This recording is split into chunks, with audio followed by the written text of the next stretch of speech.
So even though we're out of time, we wanted to highlight for you the first, second, and third place winners in the piecing category. And this is Orange Blast by Emily Trahan from Canada. First of a series of quilts exploring the relationship of the color red with every other color. This quilt focuses on red and orange. In this particular quilt, I was envying painters for their abilities to mix colors and make new ones. So I attempted to make my own new colors with fabrics by combining stripes of fabric together. The quilt is entirely made with upcycled fabrics, mainly bed linens, so sheets and duvets, and upcycled flannel sheets for the batting. If you didn't know better, you would think these are Kona solids or Motabella solids. Like if I had not just read that and you just saw this quilt from a distance, you would never think that these are upcycled materials, which is the beauty to me of upcycled fabrics. Once it becomes fabric, you can do anything with it, whether it's solid or print. There is this feeling to me of this color red folding on orange and then kind of back and on itself. There's a lot of movement in this quilt. And even though it's orange and red together, there's this infusion of teal and green that gives it a lot of interest. So this is the second place winner in piecing, and this is Electric Slide by Steph Skardal. And she said it's the second in a series of exploration of curved foundation paper piecing. Gosh, I struggled with that. Foundation paper piecing at a very narrow size. In an original composition, it features high contrasting colors to draw the eye to the piecing. It was quilted on a long arm along the horizontal piece lines and on domestic machine quilting lines along the shapes of the quilt. It's this 1/8-inch piecing, curved piecing, all along this solid background. So you can really see how the neon green, it almost looks like paper clips to me, across that electric orange line that separates it. So it really stands out like an electric coil. And the quilting enhances and reinforces what's going on. I like the way you with the piecing. Tiny, accurate and precise piecing. It's pretty amazing. So this is Exist Out Loud by Allie McCatherine. And it's a text quilt, so you can see the text across through, burst through, take up that space, find others, and blend together. You can see all of those words that are across the quilt. She said, a free verse poem I wrote during a period of self-discovery. It can be terrifying to come face to face with who you are and what you want. You might lose everything, and you may live more, feel more, and experience more joy and presence than you ever thought possible. This is made with probably hundreds of scraps or what appear to be scrap fabrics. And what makes the piecing so amazing in this quilt, besides all of the individual little rectangles that are pieced together in what appears to be kind of an improv fashion, is the piecing of the text and then that dark center. So it could go badly, or it could be the brightest and most vibrant existence that you've ever had. So this morning, as we were coming into the convention center, we were standing in line with a gentleman whose name is Ben Darby. And as we were talking about it, do you have a quilt in this show? Yes, I do. Oh, that's so great. Well, we're here from Birmingham, Alabama. Yes, well, I'm from Huntsville, which is just an hour and a half away, and we happen to have a child in college in that area. So, of course, we had to find his quilt. We have a picture of us together, but this is Mosaic Musings, and it is in the use of negative space category by Ben Darby. The block design in this quilt is based on the logo used by First Baptist Church of Huntsville, Alabama. And so as is the case in use of negative space, it's the negative space on which the piecing rises and floats above or is buried within, depending on how the artist uses the negative space. So what he's done is taken this logo and used all different sorts of fabrics together in a stained glass fashion. So it just kind of evokes stained glass. And he has all of these different fabrics. I see every kind in each of these circles with the cross through the center. And it's such a really interesting use of not only of negative space, but also of that logo and what I consider stained glass. And so we got a chance to ask Ben about it, and I said, "What is this linen? What is this background?" It's Essex linen, and he did a diamond quilting over the whole surface of the quilt and bound in the same color. So it's getting late in the afternoon. We've already run out of time. We have not covered every category, but I wanted to show you this quilt by, I know Rada's first name, but I don't know her last name, Rada Weaver. It's called A Study on Wash Formulas and Dye. And so I met Rada last year. Her quilt was very near mine in the Super Scrappy Challenge, and our quilts looked very different than everyone else's, and ours both had repurposed or upcycled fabric in them. So Rada uses a lot of denim that she has thrifted, repurposed, upcycled, and this quilt is so unique because she uses jeans and leather. And so what she says is, this quilt is a study of contrast, light and dark, raw and refined, organic and industrial, made with upcycled jeans and denim factory samples, hand dyed by the artist in natural indigo. It pairs these with commercially dyed leather scraps to reclaim waste from two environmentally toxic industries. By transforming discarded materials into art, this quilt reimagines waste as something modern and beautiful, highlighting the resilience of denim and leather. So many of you have asked me about denim, like getting jeans, because I use shirts and I'm in the thrift store a lot.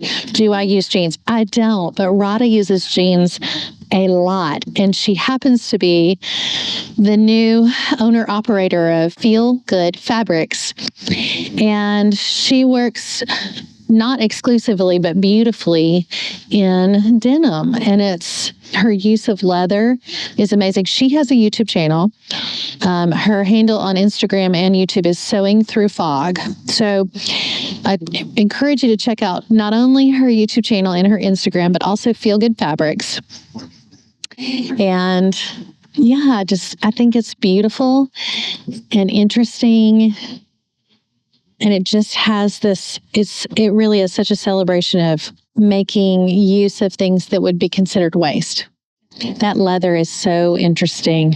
And like, she had kept some of the edges raw on the binding, which makes it feel like it feels edgy. Like raw edge feels edgy.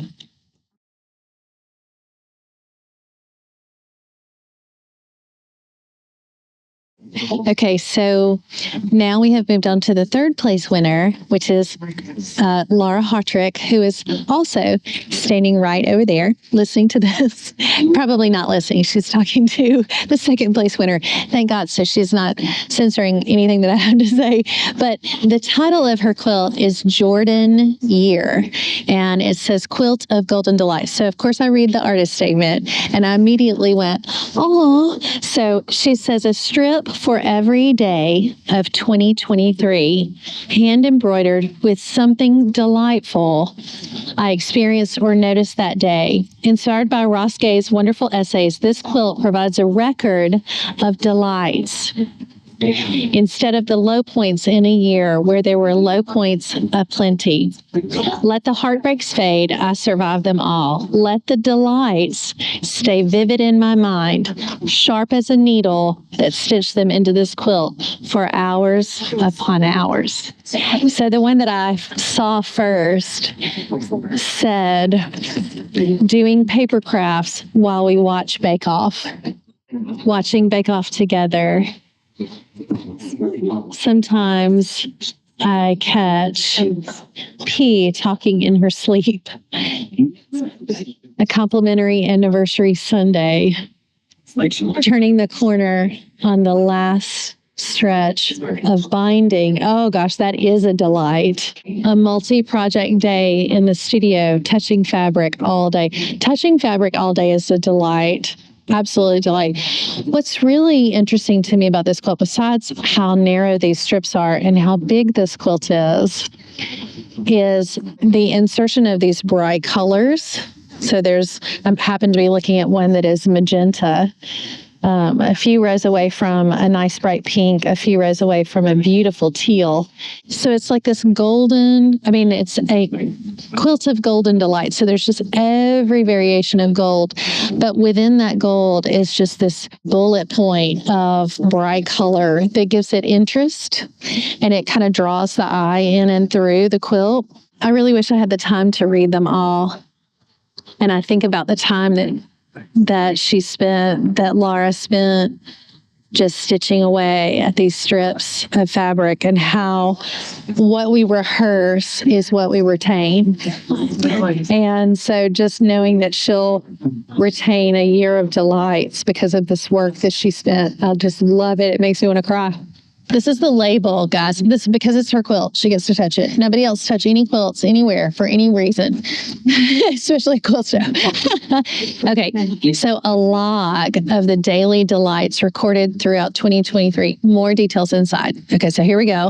So this is one. A lot of. Oh wow! Just the story. The story of the quilt. And I had to cover up my name for the judging, but right. Bless. Oh, that's so wonderful. This makes me want to cry, by the way. This quilt makes me want to cry. Okay, so to my delight and horror, Heidi, who's the artist and represented by this quilt, is standing literally right there, directly next to me. So as I'm talking about her quilt, she's going to be hearing about it. She won the second place in the handwork category. And I want you to hear her artist statement. I probably will tear up because it's really very moving. So the name of her quilt is Mimi, Mimi, Mimi. I too had a Mimi grandmother who I adored. And so I already am like, oh, but she said, I began this quilt while my grandma Mimi was in memory care. I found myself grieving her loss while she was in a liminal space about to pass in 2024. Traveling to Santa Fe, New Mexico, reconnected me with smells, tastes, and memories that reignited my fondest memories of her. Mimi organized a collaborative quilt to celebrate my birth in 1982, and this quilt is my celebration of her life. Whew. So what stands out to me in this quilt is all of these. It has a collage feel about it. And obviously we're in the handwork category. So all of these elements have been stitched down to the quilt. So not only hand quilting, but also these pieces of fabric that are here in the center. There are constellations in the dark night sky. There's a jackalope here that she has embroidered onto the surface. And there is this wonderful, I would have called it mustard yellow. Heidi called it ochre. That is this yellow piece that has that's been extended in this big arc around the edge of the quilt. You can see all the memories that she has of her Mimi and the things that were meaningful to her. There's a windmill block in the top left. There's some really interesting stitching. Just all sorts of things contribute to make this. I mean, this is the memory quilt of memory quilts, right? It's celebrating the life of her Mimi. What a wonderful tribute to her, and also just a delight that she won an award for this quilt. So this is the first place winner in Handwork, and it is Arches by Julie Rubin, who I think the world of. I think she's a really wonderful artist. She says, using dense hand stitching, I created the image of two large arches touching at their crowns that hover over nested rectangles. The thread colors are different in each quadrant, producing an illusion that one quarter is glazed in orange and others in blue, red, and green. This is part of a series of quilts with 4 fabrics that I selected to create a value progression. I really love her work. The arches that she's created in the different colors and the kind of organic way that she seems to hand stitch just is always, always, always so compelling for me. And like many of the quilts here, as she has changed the thread color, it seems to change the color of the fabric that it's on.